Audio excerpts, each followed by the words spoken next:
যতই অপছন্দ করি না কেন, গণতন্ত্র এরকমই, তারা এটা পছন্দ করেন। সো ওই ভ্যাকিউমে আমি মনে করি হয় আওয়ামী লীগ নিজ নামে অথবা ভিন্ন নামে রিভাইভাল ইজ মাস্ট। পুলিশ সপ্তাহে গত বছর আ উদ্বোধনী অনুষ্ঠানে আই ওয়াজ ইনভাইটেড একজন বক্তা হিসেবে। তখন আমার বক্তব্যের একটা জায়গা এরকম ছিল। কালচারাল পরিবর্তন। ধরুন পুলিশ কি করবে সে তো একটা তার ব্রেইনে একটা চিন্তা আছে। গত ১৫ বছর পুলিশ মানে হচ্ছে আপনি জাস্ট চোখ বন্ধ করে বিরোধী দলকে পেটাবেন। এটা হচ্ছে পুলিশ। সো যে পুলিশ ১৫ বছর এটার মধ্য দিয়ে গেছে, আজকে ধরুন কেউ চাইছে তুমি ঠিক হয়ে যাও। কিন্তু তার ইনস্টিংক্ট পাল্টে গেছে।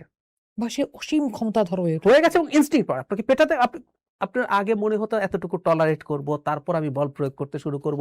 আগে এতটুকু করব, তারপর অতটুকু করব। কিন্তু মাঝখানে আপনি কথাবার্তা বলছেন না, গুলি করে দিচ্ছেন। সো আপনার ওই কোন সরকার বা কেউ বলল যে তুমি এটা করো না। কিন্তু আপনার ইনস্টিংক্ট কি? আপনার এখন আর কথা সহ্য হয় না। বিকজ আপনার একটা কালচারাল ট্রান্সফরমেশন হয়ে গেছে। সো আমাদের সোসাইটির, পলিটিক্যাল পার্টির সবার একটা কালচারাল ট্রান্সফরমেশন হয়ে গেছে। কালচার কিন্তু রাতারাতি পাল্টে ফেলা যায় না। আমি যদি ধরে নেই যে আমার প্রধান বিরোধী দল হতে যাচ্ছে জামাত, সেক্ষেত্রে জামাতের ট্রান্সফর্ম কিভাবে হবে, কি হবে, কত দূর হবে? কারণ তার তো একটা বড় ভোটার অংশ আছে। আমি যদি ধরেও নেই যে 10%, 5% ফ্লোটিং ভোটার আসলে তার কাছে যাবে, কিন্তু যাবে তো। So, সেই আসলে কিভাবে এই সোসাইটি তৈরি করবে, এই রাষ্ট্র তৈরি করবে? বা আমি যদি বিএনপিকে ধরে নিই, সে ক্ষমতায় গিয়েছে, বিএনপির সাথে সে তাল মিলিয়ে হাঁটবে, কারণ রাষ্ট্র তো আর সে বিএনপি একা তৈরি করবে না, গণতান্ত্রিক রাষ্ট্র বিরোধী দলকেও করতে হবে। আপনি কি মনে করেন যে এই দলটির ট্রান্সফর্ম সম্ভব? আমার যদি ব্যক্তিগত বা অপিনিয়ন আমি যদি এনসিপি কে ওখানে যুক্ত করি, যদিও খুব অল্প। এনসিপি সম্ভবত থাকবে না। আমি এরকম শুনছি। যাই হোক, এনসিপি আমরা জামাতকে নিয়েই আলাপটা করি। আমি তাদের ব্যাপারে খুব একটা আশাবাদী না। আ তবে তারা এক ধরনের চেষ্টা বাহ্যিকভাবে দেখানোর চেষ্টা করছে। তারা একটা টলারেন্ট সোসাইটি চায়, তারা একটা ইনক্লুসিভ সোসাইটি চায়। তারা দেখবেন এখন ইসলামকে একরকম সরিয়ে কথা বলছেন। ইসলামকে সরিয়ে কথা বললে আমি কি করে বলি যে ধর্ষণ সম্পর্কে যে মন্তব্য জি। আমিরের, আপনার কি এই লাইনের পরেও মনে হয় যে উনাদের পক্ষে শুধু ট্রান্সফরমেশন সেটা সম্ভব? শুধু সেটা না, নারীকে তারা প্রধান হতে দেবেন না। কারণ কি? কারণ নারী ব্রেস্ট ফিড করে, প্রেগন্যান্ট হয়। উনি একদম অকপটে মানে বলছেন। ভয়ঙ্কর তাই না? সত্য তো এসব শব্দ। কথাবার্তা বলছেন। তো আমি এজন্য বলছি সম্ভব না। কিন্তু তারা মাঝে, মাঝে কিছু জায়গায় এই ধরনের একটা অ্যাটিটিউড আনার চেষ্টা করছেন। এই যে বেশিরভাগ ভোটারকে তাদের দিকে আনার জন্য। আমি আসলে মনে করি না। তাদের এই কারণে ভবিষ্যৎ খুব বেশি হবে না। আবার বিপদ কোথায় হবে?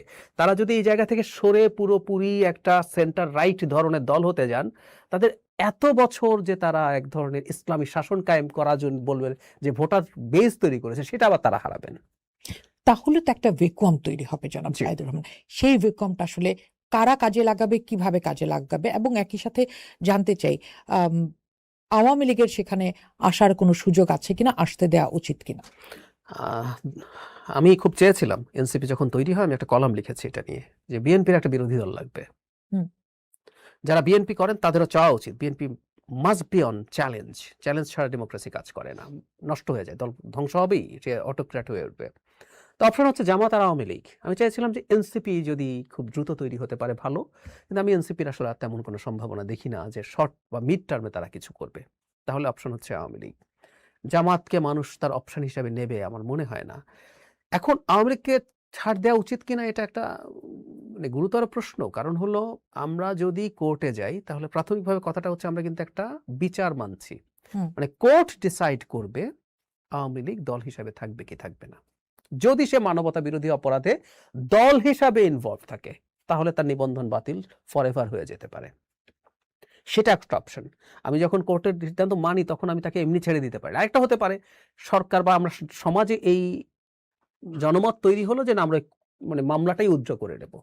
আওয়ামী লীগ যদি মানবতা বিরোধী অপরাধে দল হিসেবে যুক্ত থাকেও তারপর আমরা তাকে এই বিচারটা করব না, তাকে আমরা পারমিশন দেব যদি এই অপিনিয়ন সমাজে তৈরি হয়। সেটা হতে পারে। কিন্তু আমি মনে করি আওয়ামী লীগের যে 20% ভোটের কথা বলছি সেটা আওয়ামী লীগের নামে হোক, যদি আওয়ামী লীগ পুরোপুরি নিষিদ্ধ হয়ে যায় কোনো না কোনো নামে ওটা আসবেই। যেমন আমি উদাহরণ দেই, ইটালিতে এই মুহূর্তে পাওয়ারে আছে ব্রাদার্স অব ইটালি নামে একটা দল। এটার একদম ফ্যাসিস্ট রুট আছে। সো মুসোলিনির দল নিষিদ্ধ হয়ে গেছে কিন্তু পরবর্তীতে সেখান থেকে নানানভাবে ভেঙে ব্রাদার্স অব ইটালি এবং তারা এখন পাওয়ারে আছে। সো আওয়ামী লীগও কোনো না কোনো নামে এই 20% মানুষ, কারণ আওয়ামী লীগের যে 20% মানুষ এখন আওয়ামী লীগ ছেড়ে যায় নাই, তারা আসলে এই চিন্তার সাথে থাকবে। এই চিন্তাকে আমি আপনি যতই অপছন্দ করি না কেন, গণতন্ত্র এরকমই, তারা এটা পছন্দ করেন।